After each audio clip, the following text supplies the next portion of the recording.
Eventually, the sun started going down. The boy looked up, thinking it had to be around 6 o'clock in the evening. He spotted movement from over the hill, in the very place that he and the fox had been travelling. It looked like an anger creature, but more angry and powerful. It was definitely bigger and meaner looking than the anger people had been. It stormed right up to the bottom of the cactus where the boy and the fox were perched, and it shook a fist in the air. It foamed at the mouth, and its eyes were intensely red. It was anger incarnate. "Give me the belt!" it screamed hoarsely. With those words, he ran as fast as he could and slammed his head into the bottom of the cactus, thinking that he was going to knock the cactus over. Instead, the cactus only wobbled to and fro, and the creature looked up, bewildered that all of his strength could not knock it over. Then he raged at the boy and he raged at the fox, saying, "My name is Ray John!" He screamed and thundered, cursing the heavens and cursing the boy. Again he backed up, ran at the cactus, and slammed his entire body into the sturdy plant. Time after time he hurled himself forward. All the boy and the fox could do was hold on for dear life, for the whole cactus trembled with each slam of the creature's body. The boy cried out to the fox, "Oh, Fox, I've made such a bad decision. Why didn't you stop me?" The fox answered, "I can't stop you, boy. I can only advise you." "Fox, we've got to get out of here." "There is no way out, boy." "I'm leaving." The fox growled, "Boy, you can't leave. Look below us."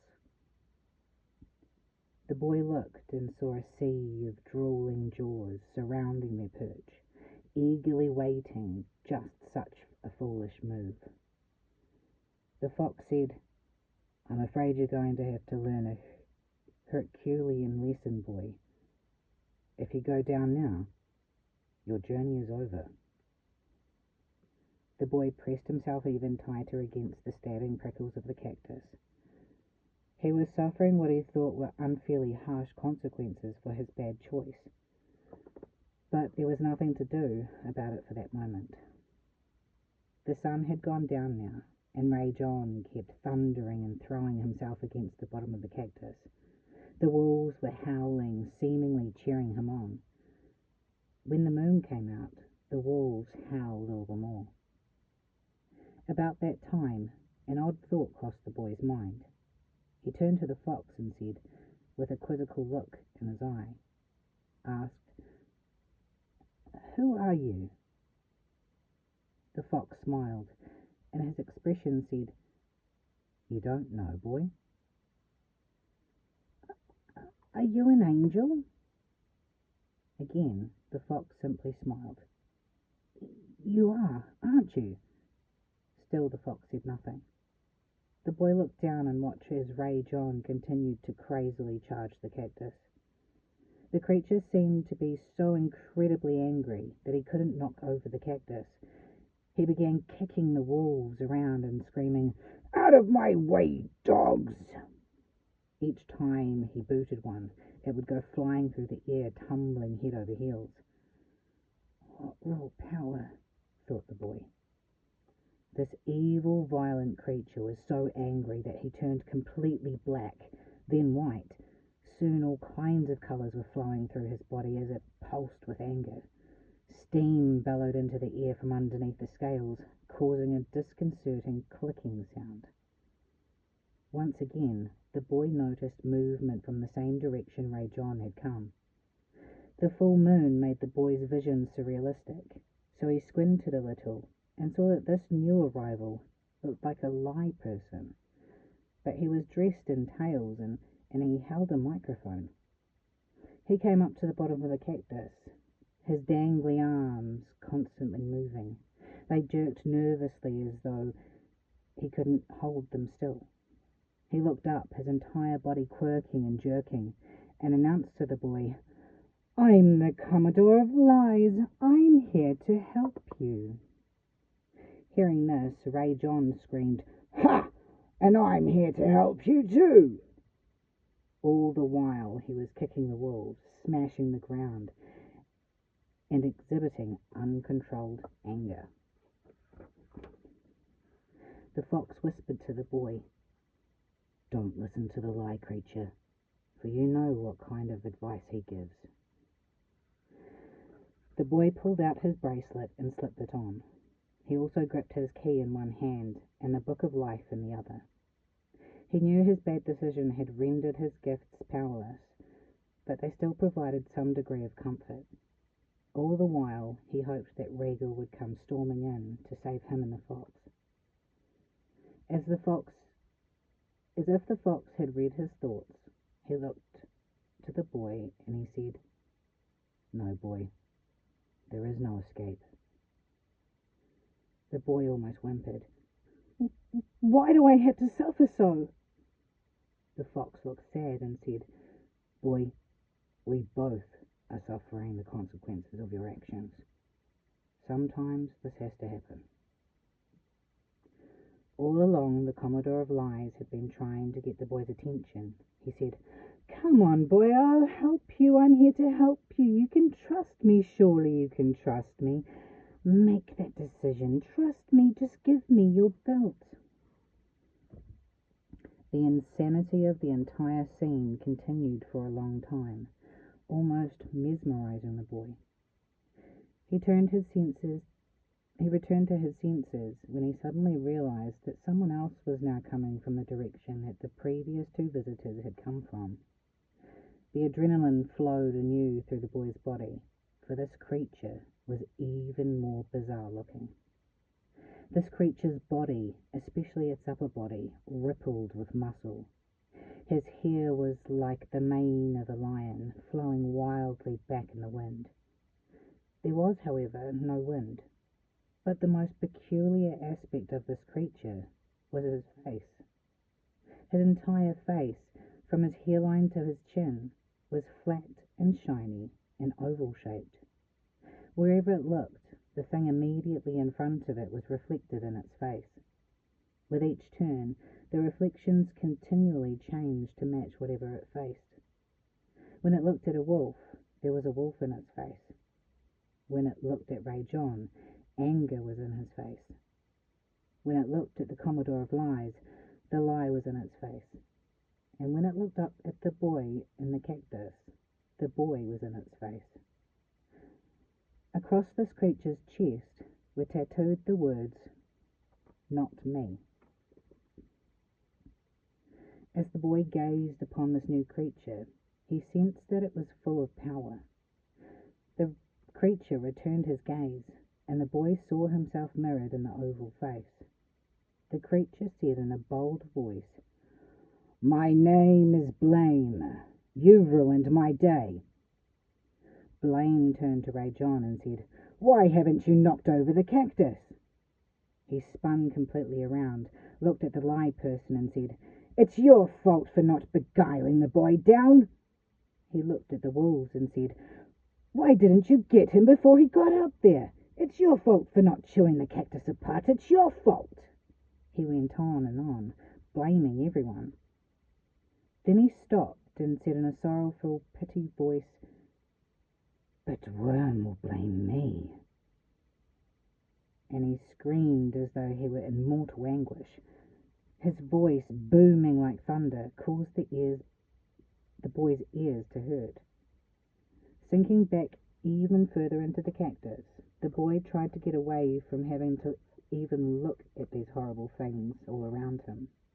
Blame kept on going on, and the boy tried to close his ears to the nonsense he was hearing. Still, he heard the voice saying, "It's your fault that I had to come here. It's your fault. I'm unhappy. It's you who've caused me pain and heartache." Blame continued on and on and on. The two wolves were still gnawing at the bottom of the cactus, and Ray John was still raging, and the Commodore of Lies was still trying to talk the boy down. The boy looked from one creature to another and thought, "It's insane. It's absolutely madness here." "Look at them, boy," You know each of them so very well."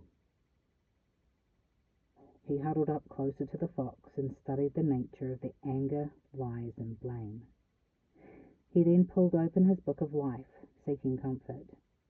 Each time he opened his book, it would turn itself to a new page. This time the book opened to a part about kindness. The boy read it and thought, "How strange to read this in the midst of such turmoil." For the words he spoke softly aloud were, "Be kind to one another." Ray John, overhearing him, yelled, "Kindness! I'll show you kindness!" And with that he violently kicked one of the wolves. "There's kindness, and that's the kindness you'll receive, boy." Despite all the commotion, the boy continued to read. He was completely unaware that nearby at the top of the cactus, dark sunshine was taking the scene in with a smile on her face. Elsewhere in the land of confusion, through the hills, over the bogs, into the bowels of Merkmire, Felicia beseeched Worm. "Worm, you must do something about the boy." In a nonchalant, almost cocky, arrogant sort of way, Worm answered, "My wolves will take care of it. Red John can handle anything. There has never been anger more incarnate than that of Ray John, Felicia. Do not belittle me. My legions are invincible. There'll be no problem." "Oh, my lord," she continued, "I wouldn't be so sure. I beg of you, act now. Even as we speak, things are surely happening." "I have spoken, Felicia. Don't make me angry. You have your orders. Leave." Back in the turmoil below the cactus, the Commodore of Lies finally got the boy's attention by saying, "Just give me your belt, boy. I promise I'll help you. I can take care of everything for you. I'm your friend." The boy's gaze went from the Commodore to Ray John, to Blaine, to the sea of drooling wolves. His energy was completely drained, and he fell into a shallow sleep. He awoke in the morning crying to the fox, "I'm so sorry, Fox." The fox said, "Just read to me, boy. Read." The boy buried his face back into the book of life, and he read line after line of truth. Then a sound came from the barren north that intensified the boy's fright, if that were possible. The sound rumbled horribly, like a jet had just crash-landed. Or maybe, thought the boy, like several bowling balls bouncing over Mexican tile. Blame suddenly and frantically screamed out, "Worm will blame me if I don't have that belt." That instant, a voice, a horrible, scraping, guttural voice, roared from the distance, "I do blame you." All the creatures and animals at the base of the cactus went into a frenzy, screaming, "Worm is coming! Worm is coming!" The wolves gnawed even more ferociously at the bottom of the cactus. Ray John hit the cactus more strongly than before. The boy was completely terrified as he hung on to the swaying cactus. From out of the distance, with dust billowing underneath, slithered Worm. A yellow haze followed him as he slid closer and closer. Every creature surrounding the cactus froze, petrified with fear. Blaine's mirror quivered, and the wolves all huddled together. Worm came to a stop in front of them all. He put his head down near the boy and the fox and said, "The time is soon." Then he coiled his body, coil on top of coil, around and around the entire area so that the cactus, the boy and the fox, the wolves, Ray John and the Commodore of Lies and Blaine were all in the centre of Worm's monstrous form. His coils reached hundreds of feet in the air. They were completely encircled. There was no way out. Worm announced to his group how pleased he was to observe their uselessness. Then to the boy he said, "I told you that you would never make it? You couldn't have been a prince. Now it is my pleasure to see you live out your bad decision. Usually I don't have my laugh until the princeship ends, and the princeship always ends. Directing his attention back to his henchman, Worm said, This is it. All the creatures broke into a wild melee of violence, rage, lies, and blame. Rage on slammed high at the cactus, and the wolves tore at the bottom. The cactus teetered. The boy, frightened, hugged the cactus, which stuck even more spines into his body.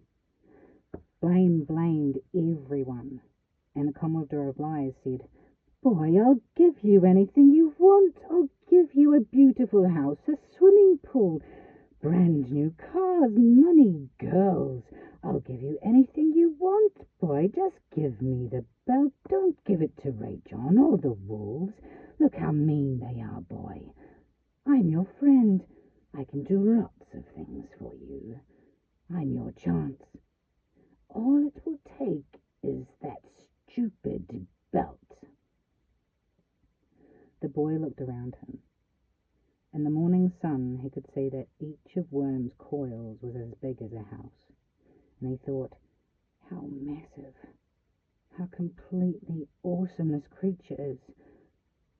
Although he was awestruck by the immensity of Worm, he was scared, for Worm's head was so wicked, so evil. Worm swayed his head back and forth like a cobra. His tongue came out, and the forked tip wriggled and tasted the air. His eyes took in everything. The boy thought, he's never stopped looking at me since he arrived. He'll never stop looking at me. I hate that look. I hate it. Sensing the boy's growing weakness, Worm spoke in this low, rasping hiss. I hope you're enjoying this adventure, boy.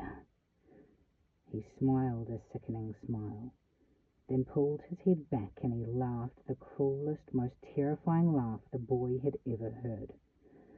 The boy thought, maybe I'll just jump and let them chew me up and get this over and done with. But he looked down and saw how the wolves were going crazy and ripping each other apart, and he realized his thoughts were foolish. Another thought then struck the boy. It had been one of the Commodore's lies that led him down the wrong path. The fox, reading the boy's thoughts, looked at him and nodded. The boy realized now that there were so many lies he had believed, which determined how he'd behaved. That scared him even more. Every now and then, Worm's innards made a grumbling sound. With each of those grumblings, a yellow mist seeped out from underneath his coils. The mist filled the air with a putrid stench that smelled like waste, something rotten, something horrible, something acidy. The mist rose to the height of the boy and the fox. It stung his eyes, nose, and throat. Each breath of the putrid mist he took went deep into his lungs. He felt as though he needed to be sick. Each time the yellow vapour seeped out from under Worm, the wolves yelped and squealed with delight, and they rubbed up against Worm's body like a cat does to its owner's leg. And the boy thought, this is madness, complete insanity. It must be a nightmare.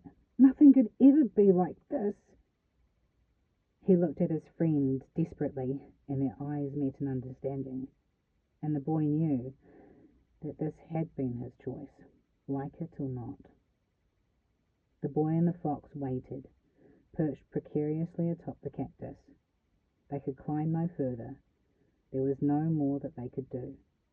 And the creatures below and around them gave no sign of leaving. The boy couldn't believe that this was happening to him. He felt nervous, and once again he retreated to his book of life. He read as the fox now and then encouraged him, saying, "You need to stand alone." There was silence, and then the fox said, "Soon my time with you will come to an end." The boy became concerned. "What do you mean, Fox?" "Just be prepared. You won't always be alone. Another will come to take my place." "Fox, you can't leave me. I need you," exclaimed the boy. "It wasn't my choice." He pulled the fox close and hugged him tightly, sobbing quietly to himself. The thought of not having his friend with him anymore was more than he could ever bear. The fox remained silent. Below them, the insanity continued. The wolves still chewed at the cactus, which was now half eaten at the bottom. Ray John thundered against it, his blows intent on destruction. Things are going downhill fast, thought the boy. The cactus can't take much longer. The saber-like teeth of the wolves gnawed and gnashed the bottom of the cactus, the wolves howling the Commodore's barrage of lies. Ray John's violence and Blaine's incessant accusations intensified, reaching such a feverish pitch as the boy thought his eardrums would break. The cactus needles pierced his skin. He had blood caked all over him. It was all getting to be too much. His stomach again felt sick, and he screamed in panic, "We're never going to get out of here. We're going to die." The fox gently rebuked him. "No, boy, this isn't your time. Just remember, there'll be another one like myself to be with you, if you don't give up." Again the boy pleaded, "Please, Fox, you can't mean that you're leaving. Don't leave me." The fox looked at the boy, his eyes brimming full of tears. "My friend, I care about you more than you could ever know. Yet, what must come to pass will come to pass." As the fox finished speaking, Worm's head came zooming within inches of the boy, and he hissed, "Yes, what must come to pass will come to pass. The time is now." Worm opened his jaws so wide the boy thought that he was going to swallow the entire cactus. He could see the ooze dripping from inside the worm's mouth. He looked right down Worm's throat and saw the mucus, the scum, the putrid innards. From these inner depths, Worm breathed a billow of horrible, stinking breath. It was so hot and rotten that the boy felt it would peel away the skin of his face. The cactus began to wither and wrinkle, and then crumple. It tumbled to the ground with the boy and the fox. The creatures went mad. Ray John reached in with his 3-clawed hand and grabbed the small fox by his chest. Each of the lobster-like claws pierced cruelly into the fox's chest, and blood spurted, and the boy cried out, "No! No!" Ray John held the fox up in the air at arm's length and asked, "What is thy will, Lord Worm?" Worm replied, "I will have the belt." The boy shot back, "I will never give it to you." "Never say never, boy," reminded Worm. With a wheeze, the fox forced out his last words, "Goodbye, my friend." "Wait, no!" Uncontrollably, the boy's tears burst out, burning his cheeks. The belt, demanded Worm, and Ray John squeezed the fox until his ribs began to crack. "No, please stop!" cried the boy. Ray John looked to the worm with a wicked smile spread across his face. "May I, master, may I?" Worm glared at the boy. "The belt," he demanded. Consumed with utter despair and helplessness, the boy unbuckled his belt. He pulled it from around his waist and held it up, sobbing. The Commodore of Lies shot out his elastic arm and snagged it from the boy's hand. The whole scene went wild again. We've won! We're in control! The boy couldn't talk or even cry anymore. He let his head drop as though he had lost all the will to live. He slumped to the ground, and as he lay there, the boy felt every single place in his body that had been torn. He felt overcome with exhaustion and pain. He didn't have any strength left, even to lift his head. The wolves howled and bit at each other with joy, and Blaine cried, I did this, O worm! I did this, O worm! Honour me, O majestic worm! Honour me! The boy lay tangled with the crumpled cactus, listening to the frenzy continue around him. He welcomed the coming darkness. Worm unwrapped himself, and the whole awful group started off. The last thing the boy remembered seeing was Ray John, still holding the fox, leading the procession out of sight, a Mardi Gras parade with the fox as the main attraction.